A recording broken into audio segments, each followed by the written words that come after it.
That is amazing. Uh, I do hope, by the way, the UK does manage to follow through on the whole Brexit thing, because the worst thing now, after starting to break free, is to stop short, because there are some contingencies which results in the UK being basically a slave state. Quite Okay, so unacceptable. there is something of interest recently. Jeremy, it was on my. I get this news update, and I've still got the update here. Jeremy Corbyn sacks Shadow Northern Ireland Secretary Owen Smith after he called for a second Brexit vote. He basically wanted a second. This is basically a way, even though Jeremy Corbyn, leader of the opposition, he has been inconsistent on his stance on Brexit. Him sacking someone calling for another referendum cements that we are leaving. He's not going to oppose that. It's the type of deal, though, he's against. Hmm. I think with Labour being so inconsistent on their position, they're going to vote most of it down. There's already issues with the transition period, which will end in 2020, meaning we have to stay in the customs fishery policy or common fishery policy, CFP it's called. It basically means that our waters, our fishing waters, are the EU's property. We can only fish so much of it when it's ours, but anyone else can come fish here as well, to a certain amount. And it's quite annoying. But we will leave like the customs union, the single market, boring politics. I can see that you. What? No, I don't know what you're talking about. I'm watching the stream, you shit. Oh, Yeah, I'm ending that now. I've been holding on to that since I was on director Arcata's stream last week. The bastard. How dare he ask me about politics and then put that up? Anyway, good evening everyone, or just Skog and Discanar. Turn your volume up. My volume's fine. Oh, I bet you anything it's gone... Hang on. Recording devices... Oh, my microphone is quite low. Yeah, it reset it. Interesting. No, my volume actually... No, Oh no, that's interesting. My microphone settings apparently are fine.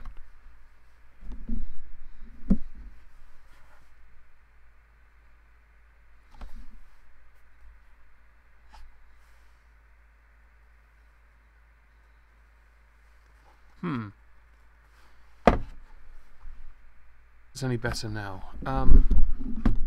Is this any better?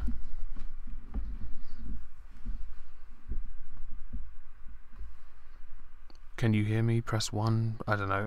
The settings say that I'm at my normal volume level, so I'm not entirely sure what is wrong.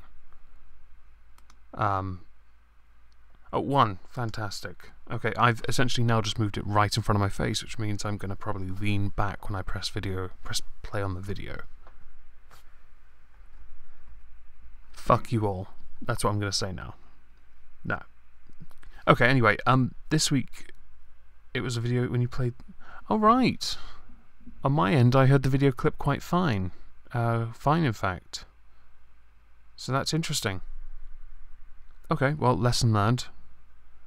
I did actually, before I started this, I was running some tests in the background with an unlisted stream, and I checked the audio levels and everything was fine. So I'm not entirely sure why it was a problem this time. In any case, it doesn't matter. It was just a clip from Arcata's stream that was amusing to me. So this week, if you notice from the thumbnail, the subject from Prime Minister's questions, and yes, the bingo card is quite important. For those that don't know, Socky last week made one with things that should come up in PMQs. A couple of them will, and I'll mention them later.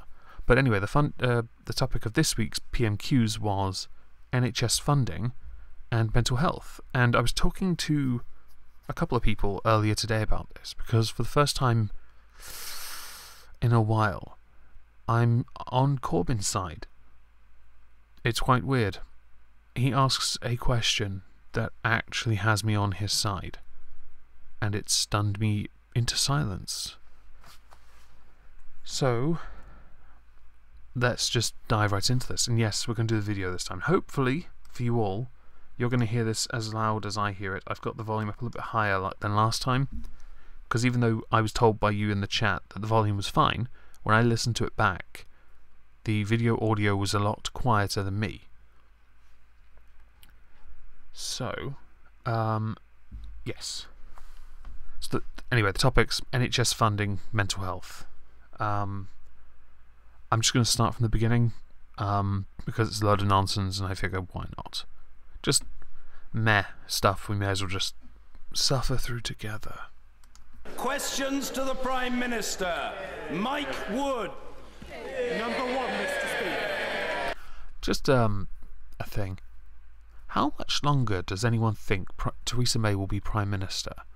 There was a hashtag on Twitter today talking about...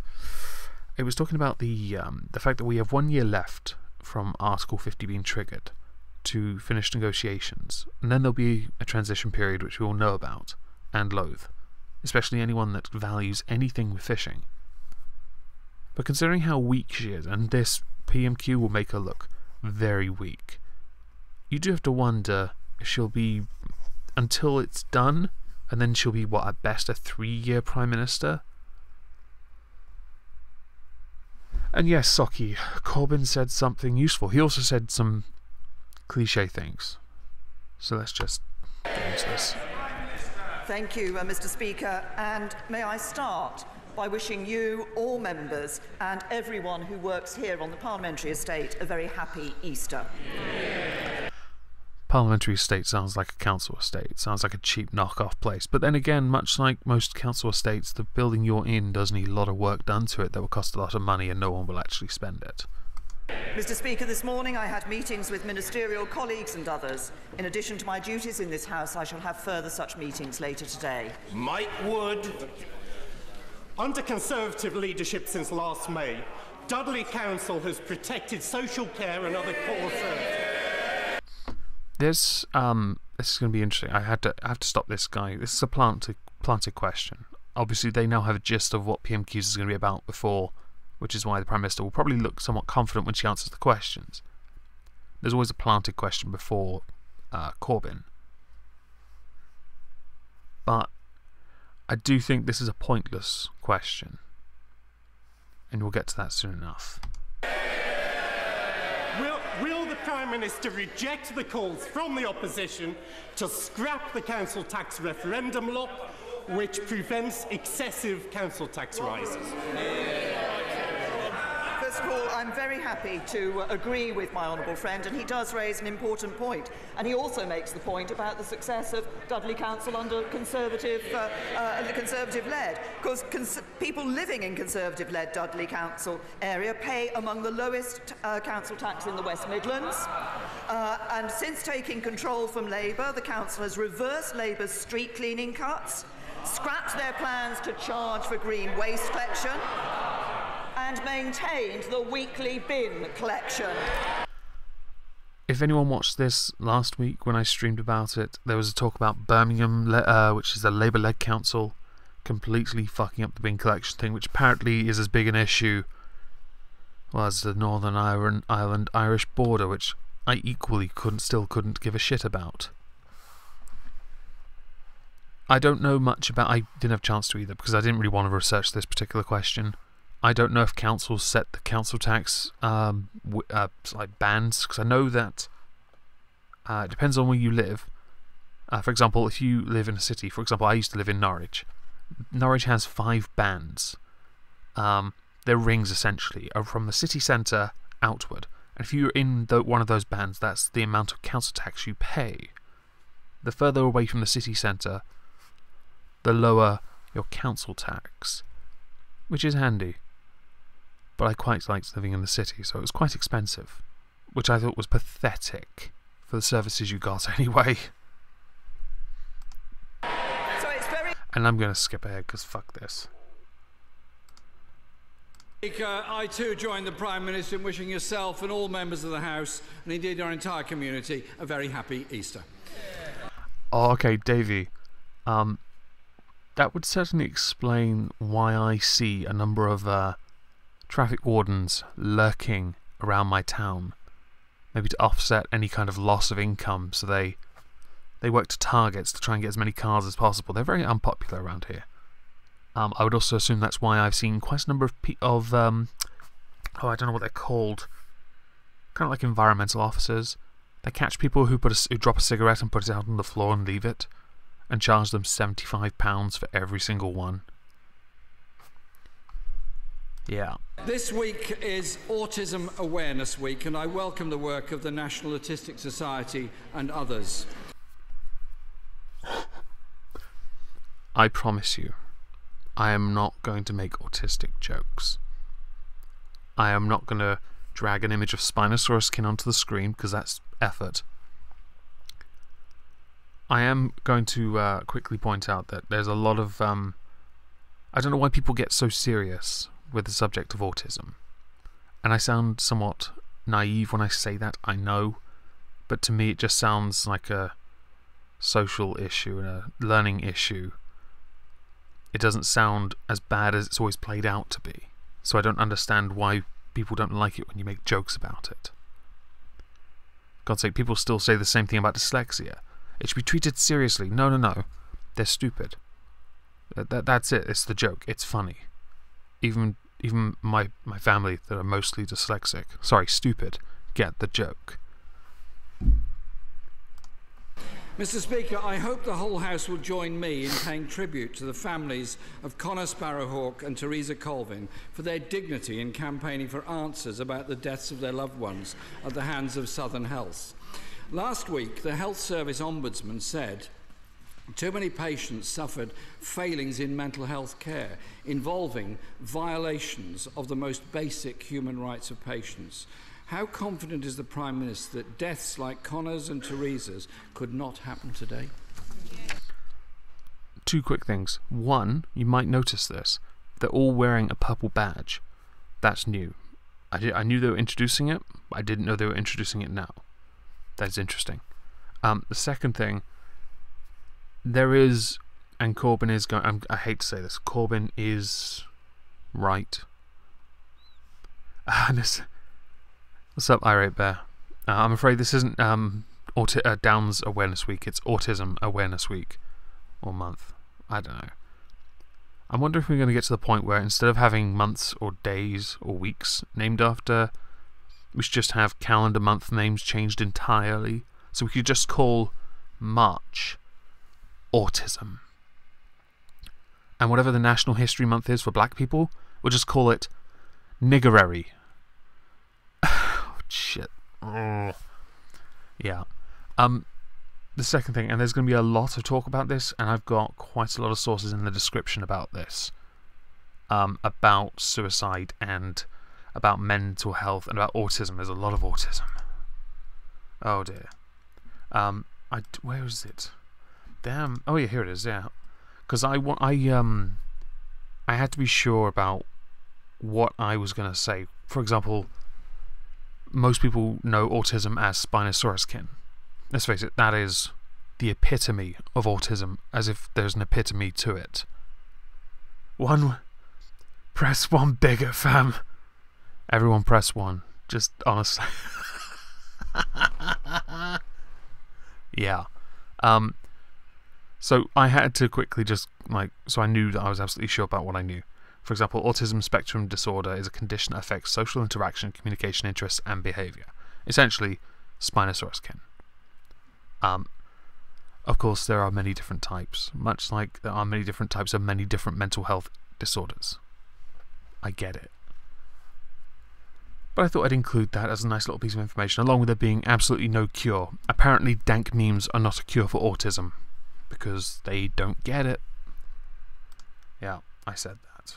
I'm very proud of that particular remark. I'll see myself out. Let's close those autism-related tabs. Yes. Anyway, let's continue. I think we will only will address the 6 questions from Corbyn this time, although technically only 5, and one from the SNP, because yeah, his one's yeah. No, we'll get to that later.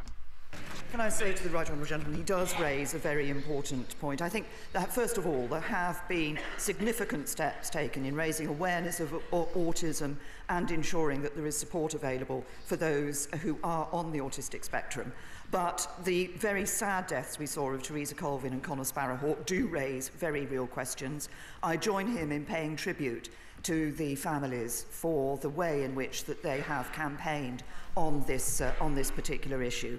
And obviously these incidents took place some time ago, and lessons have been learned by the health and social care system as a result of the failings of Southern Health NHS Foundation Trust. The government is supporting NHS providers to be open, to learn from mistakes so that they reduce the risks to future patients. And can I just say the case that she's referring to is one of the more extreme and fucked up of scenarios. I haven't linked anything below, but I will after this. And the government should be quite ashamed of it. They don't want that on their track record. Prevent tragedies from happening, but a comprehensive CQC inspection into Southern Health is expected later this year. I'm actually looking forward to that, on the grounds that it should. Being a Southerner, I'm always going to be quite disappointed in this kind of shit happening in my little area of the country where we're supposed to be, you know, better than everyone else. Because we're the South, you know, that's just, you know, how it's supposed to be. And yeah, I'm not big on May, and in this particular PMQ bear, you're going to see her not really give sufficient answers. And yeah, it might be this or the next question, but you'll get it when you hear the question why I'm behind Corbyn in this particular PMQ. Jeremy Corbyn. The Ombudsman, Rob Behrens, also said, and I quote, "There aren't enough skilled and qualified staff. There is a problem in recruiting them, and there is an overuse of agency staff." So, which I'm not entirely against, but if agency staff they're exactly that doesn't mean, and I have to point this out, just because they're agency staff does not mean they are not as capable as or as skilled as those that are qualified or skilled. It's just that they are employed through an agency. Yeah. Speaker, could the Prime Minister explain why there are 5,000 fewer mental health nurses than there were in When does May ever give sufficient answers? When she is 100% sure she's correct. Otherwise, and that happens a couple of times. It's not often, but that's because she's not. Oh, she's a very. I say it a lot. She's a weak Prime Minister, and you have to compare her with her predecessor. Her predecessor destroys this guy. Absolutely flays him alive. And did the same to Miliband. Although it was the wrong Miliband that was in charge, let's face it. But when she can't give a good answer, even though I think she knew what the topics for this week would be, she's just not on this. She trusts Jeremy Hunt a bit too much. I think she's actually quite weak on this. 2010. I say to the honourable gentleman, right honourable gentleman, as he knows, we have already committed to improving mental health services on the ground. We have already been. Okay. Improvements to mental health services. Not entirely true, and I'd have to quickly find the source. Where is it? Okay. So it's not the best of sources. Most of the sources I've got for this, even though squished into tiny URLs, are .gov related or NHS related sources. They're pretty good. This one is a Guardian one, but it actually holds true. So I'm going to have to read it. Budgets of NHS mental health trusts in England rose by less than 2.5% in 2016 to 2017. That would have to match inflation and, of course, use. With the stigma on mental health becoming less, more people are coming forward. There are a number of people who would have for years ignored their mental health issues because of the way, for example, they're raised. I was raised a certain way that might be different to others. For example, I was raised to bottle it all up, just bury it. That is not good for you at all. But with more people finally letting go and coming forward, just because of a small increase in spending, which may or may not match inflation for that year, does mean that that particular department is going to be put under additional strain. And this also, you have to add to here that it's far less than the 6% boost received by acute trusts and those providing specialist care. It is the 5th year in a row that NHS bosses gave physical health services a larger case increase, even though ministers have repeatedly stressed the need to give mental health services more money. So, mental health trusts in England received income increases of just 5.5% between 2012 to 2013 and last year, whereas a budget for acute hospitals rose by 16.8% over the same period. So there's quite a bit of a disparity here. I think mental health, there's still a stigma attached to it, to the point where I think, and I believe it's a case where the government they're almost as bad as Paul Joseph Watson on his views with regards to depression. Having spoken to, for example, Irate Bear, Miss Misa, myself, I talk to myself a lot. It's weird. No, I'm kidding. But the three of us, when we talk, all of us experience mental health in a very different way. And I think there isn't enough available. For example, and I can pull on personal experience here. I lucked out due to heat frustration and what's it called when you hyperventilate last summer.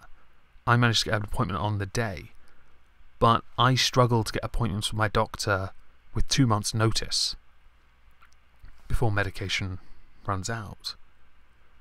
And to add to that, when I asked or inquired about mental health facilities available, the exact answer I got from that particular doctor was there are none in this area.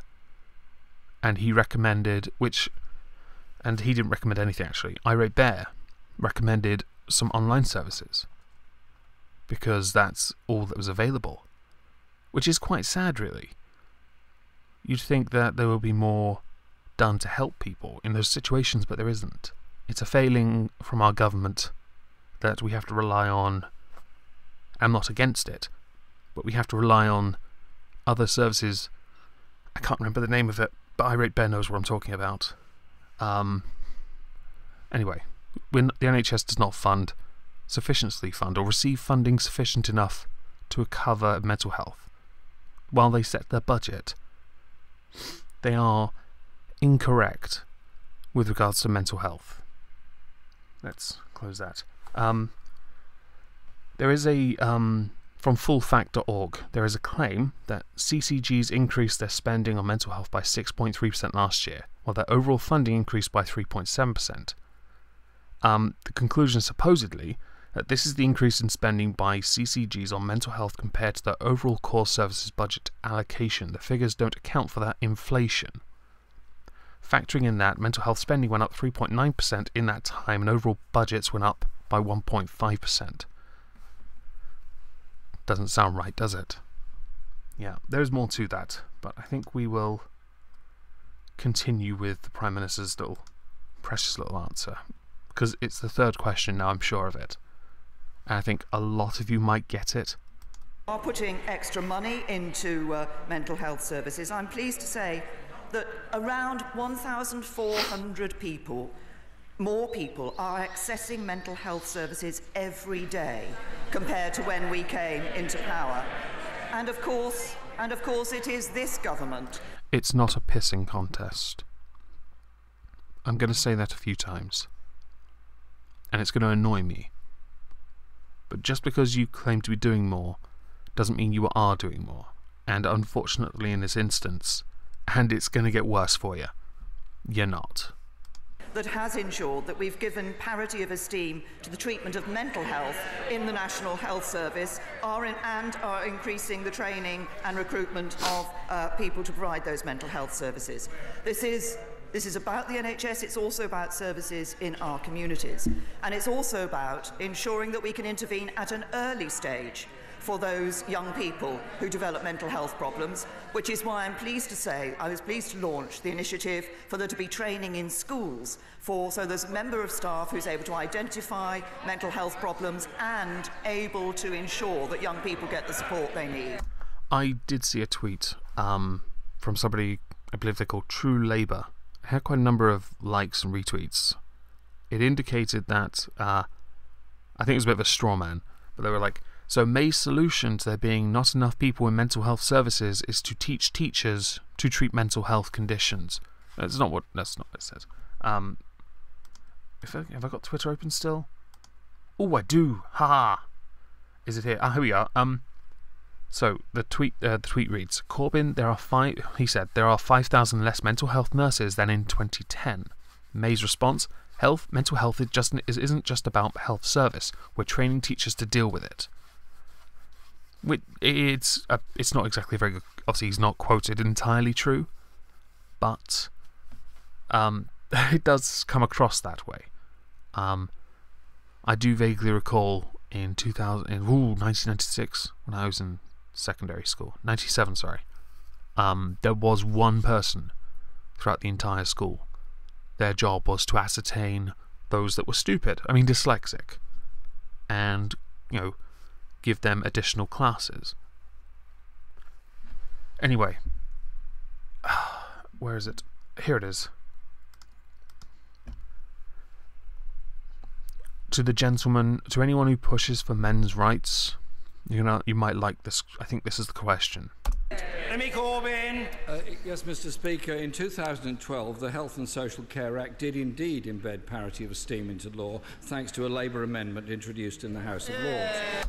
I had to look that up, and we'll go through that soon. But sadly, the money never followed. The charity Rethink Mental Illness said recently our overstretched services are failing. ITV's Project 84 campaign highlights the horrifying figure that male suicide is the biggest killer of men under 45, 84 taking their lives every week. I can't be the only person, and no disconnect. I moved on, sorry. I can't be the only person that hears this and thinks, wait. For once, politicians are actually, or a politician is actually talking about a legitimate concern involving men. Holy shit. Mind actually blown. I'll let him ask his question, and then there are a couple of things I want to go through, which is, I think, the Health and Social Care Act, along with the amendment, and then we'll obviously go through his question. And no, he's not an MRA, although, technically, if you advocate for men's rights, then you could be considered a men's rights advocate, but you don't have to be pigeonholed with a label. Earlier this month, the Health Secretary said the Prime Minister and I have made mental health services a personal priority. Now, Mr. Speaker, I fully acknowledge and accept the Prime Minister's very genuine concern about mental health, but mental health trusts have got fewer resources. So why does the analysis by the Royal College of Psychiatrists show mental health trusts have 105 million less than they had 6 years ago? Right. Firstly, that money, the deficit. That's simply answered because they haven't actually put more money into it to account for inflation. There you go. Where is it? Correct tab. There we go. Okay, so from ons.gov. This is taken from 2016. Suicides in the UK 2016 registrations. The main points are what I'm going to cover, and the statistician's comment. So 1. In the UK, there were 3.6% fewer suicides registered in 2016. I like the idea of being registered to suicide. I know I'm not the only person who's special enough to think, wait, you signed something and then do it. Than in 2015. This equates to 5,965 in 2016, a decrease from just over 6,000 deaths in 2015. Excuse me. Around 3/4 of all suicides in 2016 in the UK were male. Compared with registration year 2015, the English rate has fallen a significant amount. The Welsh and Northern Ireland rates have both fallen slightly, and Scottish rate has risen a small amount. I thought that was life expectancy. For deaths registered in 2016 in the UK, persons aged 40 to 44 had the highest age-specific suicide rate at 15.3 per 100,000. This age group also had the highest rate among males at 24.1 per 100,000. The age group with the highest rate for females was 50 to 54 at 8.3 per 100,000. Well, to be fair, ageism is a thing apparently. The most common suicide method in the UK in 2016 was hanging. I thought we'd abolish that. Anyway, statisticians comment. The fall in suicide rates from 2015 to 2016, because we haven't got the current year ones just yet, is the largest decrease in 20 years. It fell for both males and females in the UK, though men still account for 3/4 of all suicides. It's interesting to note that between 1981 and 2016, the male rate of suicide among the 75 and over group has more than halved, which is fantastic, of course. It is linked in the description if you are at all interested. It does have some references to suicide definitions, but I don't think we need that. Excuse me. Stupid tiredness. Now, there was another article from the Samaritans.org on suicide rates. And the reason this has been referenced, I'm referencing this because there is praise, of course, about it being on a 6-year low, which is fantastic. Of course it is. I'm just going to read a little from it, though. Figures, and this is from 2017, figures released today by the Office for National Statistics, which is the earlier mentioned one, and it's not actually as high, obviously not as current as it could be, but hopefully we'll get that soon enough, shows suicide rate has fallen by 4.7%. The ONS said the fall in suicides is likely due to the prevention work by the government, the NHS, charities including Samaritans, and the British Transport Police. It's nice to know you can take credit for something that actually isn't entirely on you. There's been a drop of 9.4% in the rate of women taking their own lives. To be fair, it would be a whole lot lower if you just took away their rights. They wouldn't get stressed out. In 2015, female suicide, don't care. I'm not saying I don't care, but I mean, I want to focus on the next paragraph. The number of men dying by suicide was 4,287, down 3% on 2015. Men are still more than 3 times likely. Middle-aged men are greatest risk. We all know the main causes for middle-aged men taking their lives. We know the causes. For the most part, it comes down to things like unemployment, marriage, loss of family being through divorce, homelessness. And of course, there are those that have served in military that are then not cared for. And then you have to consider disability and the whole midlife crisis thing. But none of this is actually ever, or has been for a long time, addressed. And the government can do whatever it likes and say whatever it likes about, say, supposedly doing something about it. But we know it hasn't really, has it? The next thing I wanted to quickly look at, where is it? No, that's a stream. House of Lords. Spending the NHS. Where was the... I had it open. I had this protocol for... No, that's something else for later on. Close that tab. I had the legislation on the Health and Social Care Act open, but apparently I've closed it, so I'm just going to quickly grab that. Any stats on female suicide rates compared with males? Usually 4 times more, but way less successful for choice of method. True. The suicide attempts thing is... I haven't actually... the ONS... NHS stuff, sorry, doesn't actually reference the attempts, which is quite disappointing. It might be referenced in the ONS document below, but I actually didn't look far enough. I was only focusing on that one because I'm obviously a massive misogynist. Health and Social Care Act, yes. Damn, that's long. Doesn't matter, we'll just go to the introductory part. It's an act to establish and make provision about a National Health Service Commissioning Board and clinical commissioning groups, and to make other provision about the NHS in England, to make provision about public health in the United Kingdom, to make provision about regulating health and adult social care services, to make provision about public involvement in health and social care matters. Fantastic. Well, now I know what it is. Now, the reference that Jeremy Corbyn made about amendments was I think there's a draft of 2008 Health and Social Care Act for regulated activities. It was drawing special attention on certain policy, and I can't remember what it was called. The regulations are drawn to the special attention of the House on the ground that they may give rise to matters of policy interest. And there are 1, 2, 3, 4, 5, 6, 7, 8, there are about 11 policy changes, including basic fundamental standards, which I kind of get. I didn't have a chance to read the whole Health and Social Care Act, by the way. You may notice from it, if you've had a chance to click on it, there's about over 100, over 200, 300. Yeah, there's over like 400 pages. I didn't have time to read all of that today.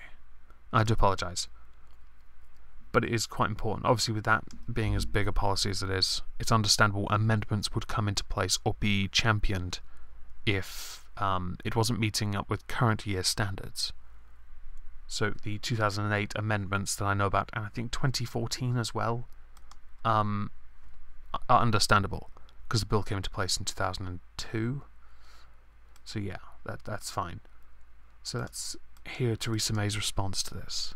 I'm sure you're all going to absolutely love this, almost as much as anyone would when they want to pull their hair out. To the right honourable gentleman, as I've just Skulls for the Skull Throne. said, of course, dealing with mental health is not just a question of what is happening inside the health service. There are wider areas of responsibility for dealing with mental health. What have we done on mental health? Yes, the parity of esteem is there. As I said, 1,400 more people are accessing mental health services every day compared to when we came into power. We've spending on mental health has increased to a record £11.6 billion, with a further £1 billion by 2021. We are ensuring that we're putting more money in. We have responded. This boasting about putting more money in, again, does not take into account increased use of a service or inflation. I have to be that guy. Ticks Games Workshop off list. What's going on here? What games? Oh, you had the list. Of course you did. Yeah, the mental health deficit. This is the main focus, Davey, of this PMQ. The mental health budget funding. Yeah. To the report of the Stevenson Farmer Review into mental health in the workplace. It's all very well Labour members chuntering about this, but dealing with mental health means addressing it in a variety of ways. I agree, but in this instance, I'm quite happy to stand around the same area as Corbyn, in that you have not answered the very specific question on men's mental health and suicide prevention. Where's my sandwich? Yes, I like that. And yeah, the rhetoric is quite irritating. We are taking more steps to address the issues of mental health than the Labour government ever took. Oh, my life. Okay, I don't care what the previous government did. It is not a pissing contest on mental health. If you want to do a pissing contest about something, I don't know, do it like I'm the person that rocks this suit better than you because he's a scruffy socialist who got his from the co-op. He probably still wins that. But in any case, you can't do a pissing contest on something so fundamentally important. You've been in government, Conservatives have, for 8 years. 8 years. And while you are doing more, you are still not doing enough. That is an actual fact with the mental health problems. It may not be as much of a stigma, there may be parity of esteem. The Stevenson Review may have shown a few nice little facts, but it doesn't change that even if Labour did fuck all when they were supposed to, because there was a massive stigma then, let's face it, times change, and so do people, you are still not doing enough now. When they were in power. Jeremy Corbyn! Mr. Speaker, mental health spending fell by £600 million between 2010 and 2015. And far too often, a mental health...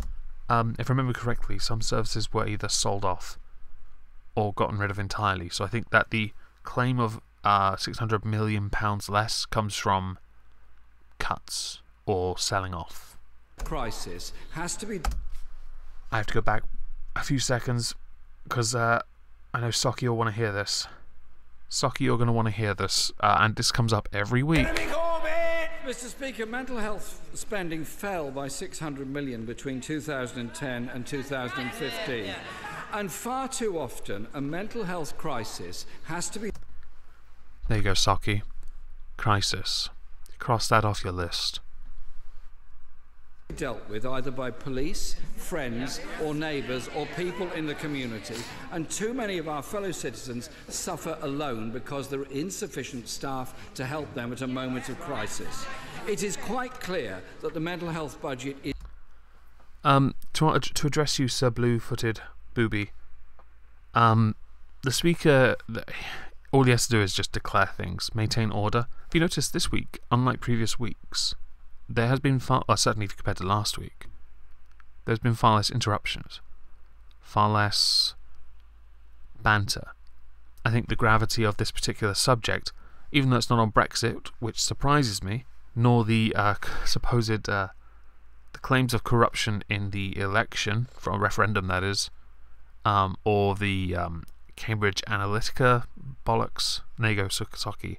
Add that to your list. I think it's a bit calmer this time, but he just has to declare it. It's parliamentary procedure. Is insufficient. So can the Prime Minister explain, and she mentioned young people in this, why only 6% of the overall mental health budget is spent on children and young people when they make up 20% of our population? The answer to this question is a lot easier, and unfortunately May doesn't quite get it in her thick skull. The budget may be set at 6%, but, and while children make up 20% of the population, that does not mean that they require as much mental health care as that of the older people. No, that's not how you put it. I think most of you get the point. Mental health for children, or children with mental health issues, are either noticed sooner and treated quicker and better, somewhat, but there's far less of children who are, because they're going through their developmental stages, that require assistance. So just because they make up 20% doesn't mean that they should have 20% of that 20% of the mental health budget should be assigned to them, because I don't think they'd need it. Yes. Irate Bear has made me a sandwich in the past. I believe I called my video Descent of the Spud Osphere, and his sandwich features right at the end. Say to the right again, as I've just repeated, we are in fact increasing the services that are available to children and young people. But this isn't just about what happens in NHS trusts. It's important we look at this in the round. That is why it's important that we're putting ensuring that there is that training in schools to help young people. We've committed to ensuring 70,000 more children and young people each year will have access to high-quality NHS mental health care by 2020-21. We've backed... Which doesn't account for birth rates. These proposals by additional funding, the work that we're doing in schools and how they deal with mental health. Which is admirable, but still insufficient. Just because a teacher or a science specialist has noticed it doesn't mean that they have the funds to treat it, or to have someone treat it. For children and young people. But we're also taking action in other areas. When I was Home Secretary, one of the issues I saw was the fact that the police found it very difficult to deal with people in mental health crisis because they didn't have the training to do that, and actually taking them into a cell to be there overnight, including young people, was not helping those young people. We have changed that. We've seen... Yeah, this one's an interesting one because I didn't know about this, so I had to quickly... Oh, you idiot. Okay, so I've just closed all my sources, which is brilliant. My mouse is I need to buy a new mouse, but I closed all my sources, which is fantastic. So now I have to open up another window or something. Give me a second. Chrome, do as you're bloody told. While I'm doing that, let's see. Here we go. Right. OBS should still be recognizing that one. It is. Fantastic. Useful. Chat. Religion of peace. Right. Islam. Fantastic. Where is it? Where is it? Where is it? Where is it? Where is it? Ah, yeah. Police procedure on mental health. That's the source. Oh, sorry. Alright, that's so faint, no one important. Memorandum of Understanding. The police use of restraint in mental health and learning disability settings. I'll go to the executive summary because I think that's probably going to be all I need to look at. Okay, ensuring effective and appropriate responses to mental health related incidents is core police business. That remains true even where healthcare providers are responsible for the health, safety and well-being of their staff and patients. It is acknowledged that health providers manage the vast majority of incidents of violence and aggression, and that both health providers and police see police involvement as an exceptional event. Right. Physical restraint can be humiliating, terrifying, dangerous, and even life-threatening. It can trigger psychological trauma, especially... It's circumstance-based, but yes. Especially for people with previous experience of physical or sexual abuse. Still, that is circumstance-based. When police officers are involved, this can be even more frightening. While it is their job to maintain law, if you've broken the law and you're afraid, well, that's kind of the consequence of it. Okay, there is fallout with mental health, I get it. But if you're acting out in a physically violent manner, what happens next is on you. Because you're aware of what happened in the past. It's very difficult to explain and circumstance-based, of course. People have told us about their shock and fear when police come into a ward and how this can exacerbate a person's distress and make the situation even more charged. This is especially true for communities which may have a negative experience of policing and where there is a history of deaths in custody. That sounds very socially just something, yeah. Going through this has a lasting impact and can set back a person's recovery. The remainder of this basically talks about operating protocols, a list of examples requiring a police response, and the practices involving restraint and restriction, and also learning the lessons of the past. Yes.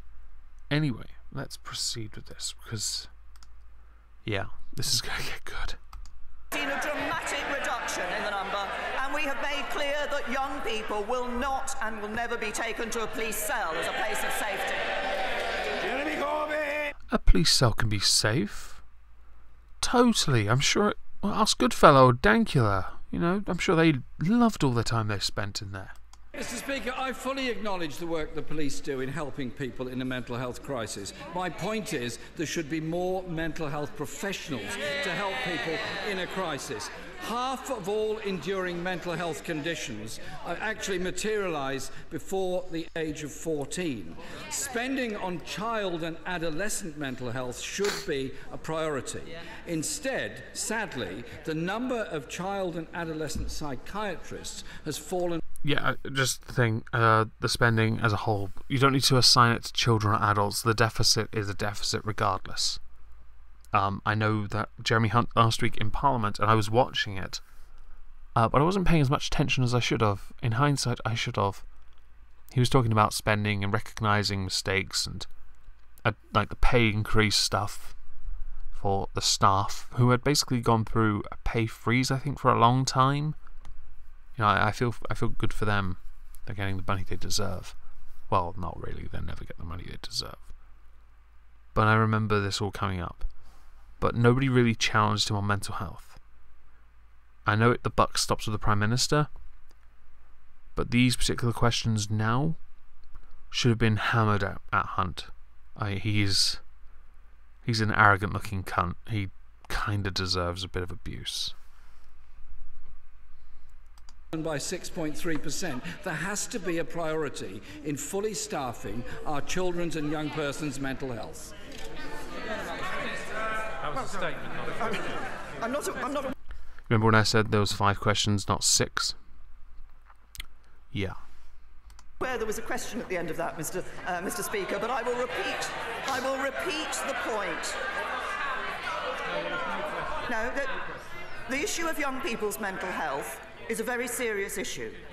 That is why The right honourable gentleman is focusing on one aspect of this. That is why we are ensuring that we do start to address this at an earlier stage. He's right about the a high proportion of mental health problems that start before somebody is age 14. It's exactly why we are doing more in our schools, why we're working to ensure that we do have that training for teachers.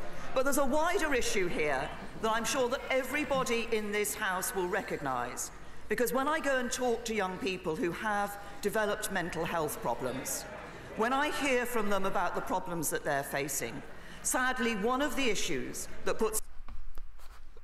Spoiler alert, the answer isn't going to be what you expect it to be. Increasing pressure on the mental health of young people today is the use of social media and the bullying and harassment that they get on that social media. Oh dear fucking God. How about, I know that if people breach terms of service from those social media platforms, you report them and they get kicked off. Done. If it's like one of those instances with like Michael Rowlands, whenever he gets dogpiled, he says, "Oh, it's Bering's fault." No guilt by association here. It's the individual's fault here. In any case, if it's on Twitter, they'll get kicked off. Facebook. But I know that the government is trying to push through these ideas to try and get social media platforms to be more aggressive with how they oh dear. Just saying that makes my skin crawl. And I hope that he will join with me in saying that we need both to help our young people have greater resilience in dealing with that social media bullying, but we also need to ensure that we see social media not being used in a way that leads to mental health problems that could well be with those young people for the rest of their life. I hope, in the light of what the Prime Minister just said, she will support our digital bill, which will ensure that there are proper protections for people. Mr. Speaker. Makes her look like a real fucking idiot right now. But I do want to quickly address this. There is an article to labourlist.org. It's time to give Britain a digital bill of rights. It's from the 5th of February, okay? The digital revolution... wow. Apparently I don't English. The digital revolution is the key to unlocking the potential of Brexit Britain's future.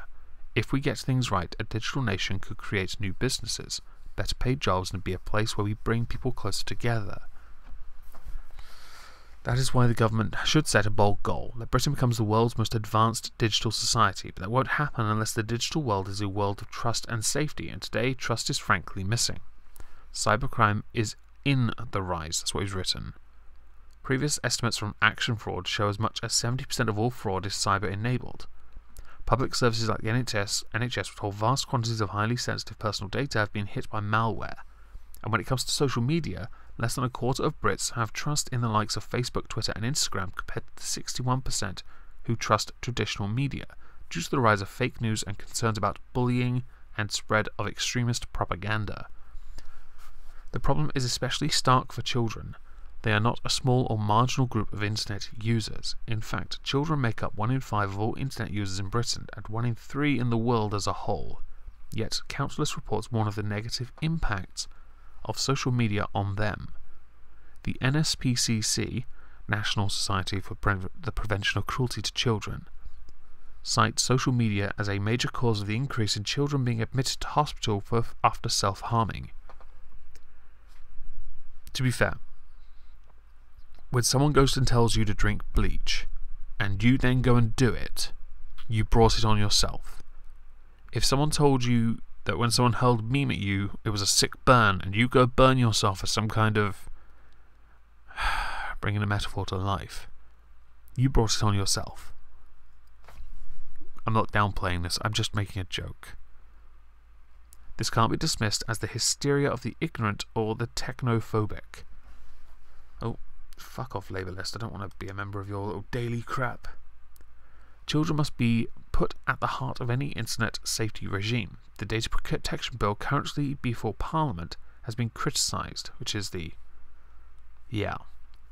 because it fails to include the special interests of children. Children must have a status, and thanks to 5 Rights, the initiative for youth digital rights launched by Baroness someone, we already have the groundwork laid out for us.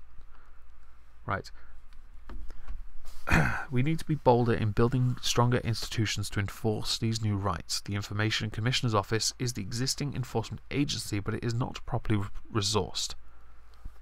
Proposed new institutions like the Centre for Data Ethics and Innovation, data ethics, risk the same flaws. From what little we know about the Centre, it would lack any power to compel answers to reasonable questions. That reminds me of the reasonable questions to anti-SJWs from the SJWs, and it was the shittest video I've ever seen. Would have a budget of less than £10 million and would have an unknown membership with an unknown remit. The risk here is that government fails to inspire faith or trust. Well, imagine my shock. The Data Protection Bill offers the perfect opportunity to consider how we want internet regulation to evolve and, more broadly, what society we want to live in. One filled with dank memes. If we get data protection and content regulation right, Britain could create an internet safety regime, safe space, that becomes the envy of the world, safe space.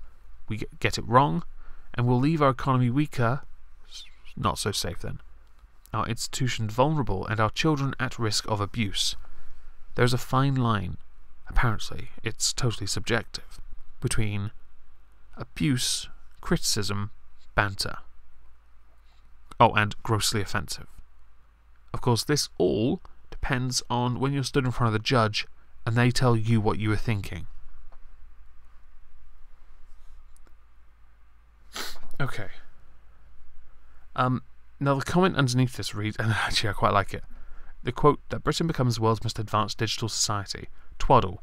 Utterly misses the point. Not a word about how BT has been allowed by governments of all complexions to get away with frustrating the recabling of the UK with fibres to the premises and replacing the old copper infrastructure.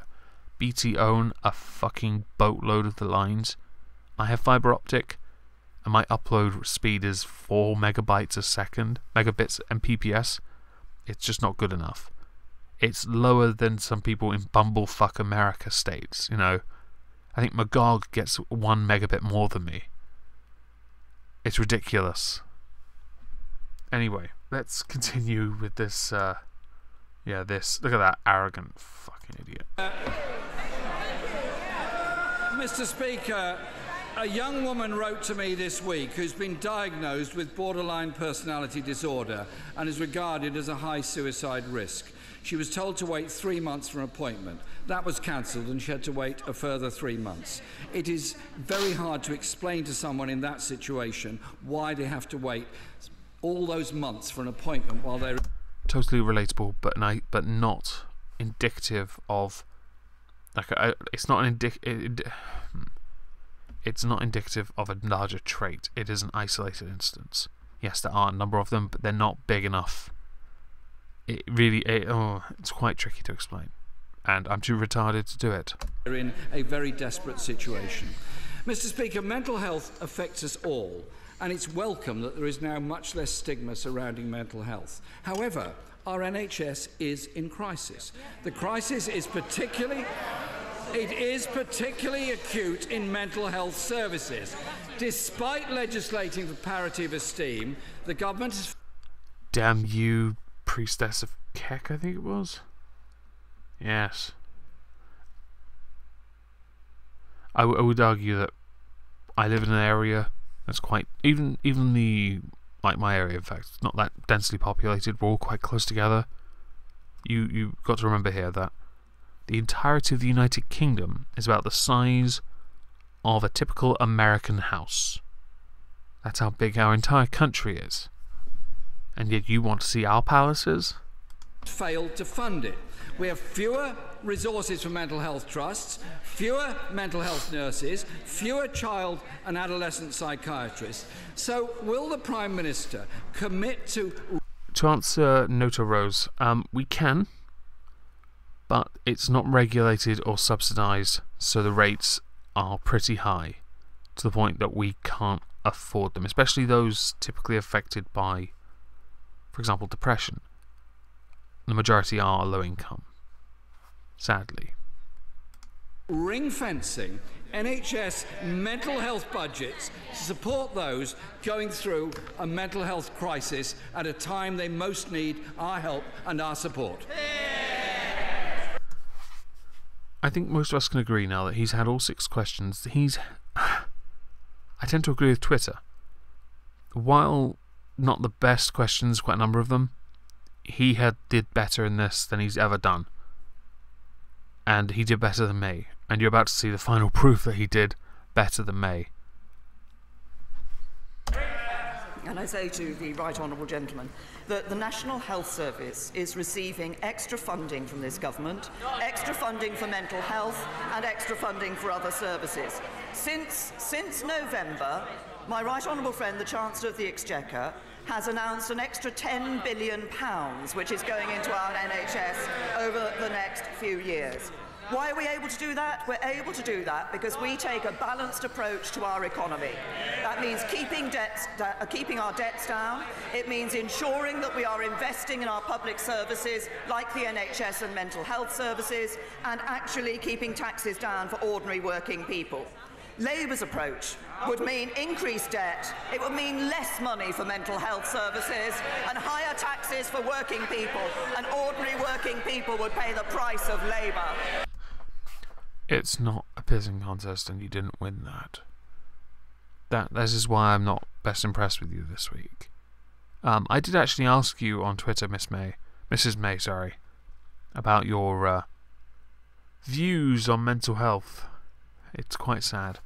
So what I'm going to do, I'm going to try and skip to the first question by... Parliament, they voted against getting on and delivering to the voters of North Devon. So we're going to do the first question by Blackford. Yeah. For that, I'm just going to quickly go and find a tab because I'm going to need it. Right. I've got it. I think this is the correct one. It is. Fantastic. Because this is important. Ian Blackford.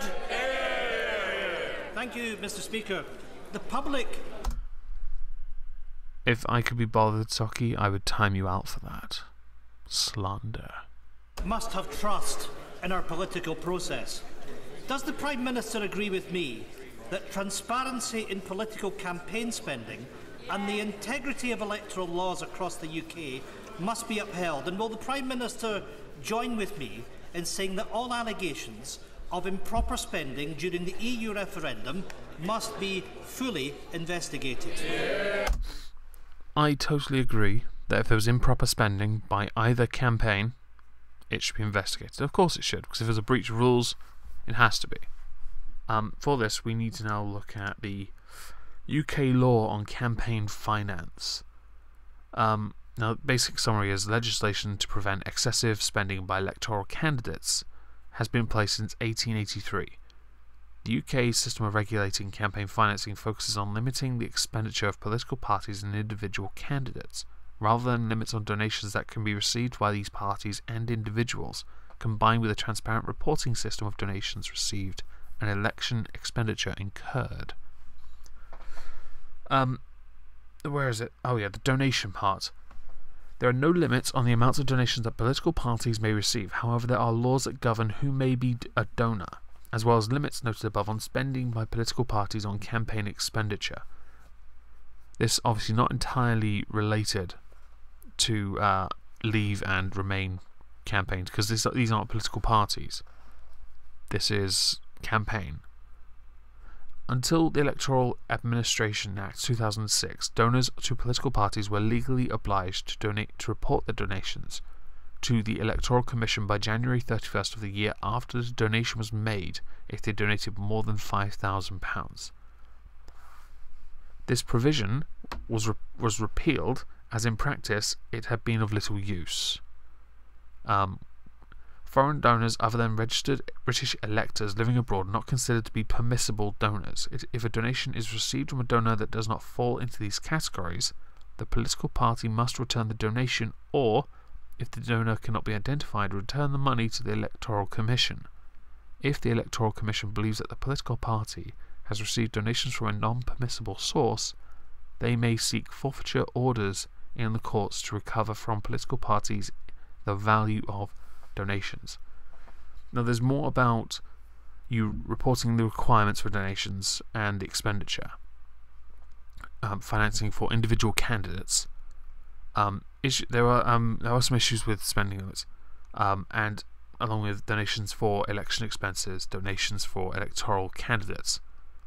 This all is related to a recent, and it's been, I don't want to use the word scandal, but the claims that the Leave campaign kind of spent a bit too much. I don't remember seeing much for the Leave campaign, leaflet-wise, as far as exposure-wise especially. So I'm not willing to put my opinion out there too much with the claims from the guy who got outed by a governmental aid. And I just want to say hello, Laura. I just want to add that I don't, with the guy being outed, I don't know how we're still in that age where you cry when you're outed, but you've decided to keep that from your family, unless your family have a somewhat naturally regressive view on, well, sexuality. Let's say your family happen to be Muslim, which in your case they are. Imagine that surprise. Yeah, the Tories doxed. They sexuality doxed, yes. Anyway. To the right honourable gentleman, we have laws about election spending that parties are required to abide by those laws. I understand that any allegations that have come forward in respect of spending by the during the referendum have already been investigated by the Electoral Commission, but of course it's right that allegations are investigated by the Electoral Commission. Yeah, it doesn't matter. Before we finish, there is something I wanted to talk about, but it's not on Twitter. I don't have the tweet anymore because I closed it. But it was a reference to anti-Semitism in the Labour Party. Where is it? I might still have the tweet. If I go and go to hashtag PMQs. PMQs? Alright, let's see if it should be at the top. Here we go. Apparently the number of outstanding anti-Semitism investigations in Labour is 74. That's 74 too many and it must be crushed. But to put it in perspective, that represents 0.012%, 0.012, of the membership. We cannot let the myth that Labour is swamped with anti-Semitism persist. Dear whoever you are, seriously, I cannot pronounce your fucking Twitter handle. The claims of anti-Semitism are not within the membership of the Labour Party. It is within the members of Parliament for the Labour Party. So 0.012% suddenly becomes a lot bigger because quite a lot of the politicians that represent a lot of constituents are being or have behaved in a way that is considered or been involved in actions or activities that we would regard as anti-Semitic. And Theresa May had a fantastic opportunity today to use that. But she didn't. And Twitter absolutely flayed you this time. I scroll through Twitter, I don't find a whole lot of support. Okay? As far as Twitter's concerned, I agree. Rings were ran around May. She failed. So anyway, I think that concludes it this week. His next question's boring, so I didn't want to do any more. Unless there's something else that came up. Let me think. No. Haha. In that case, I think I'm going to end it here. Thank you to the, I think at 1.46 people who are watching. I, in theory, should be doing this next week. If not, I'll probably cover House of Lords or a different committee thing, because that'd be fun. Who knows? Thank you all for listening. Have a good evening.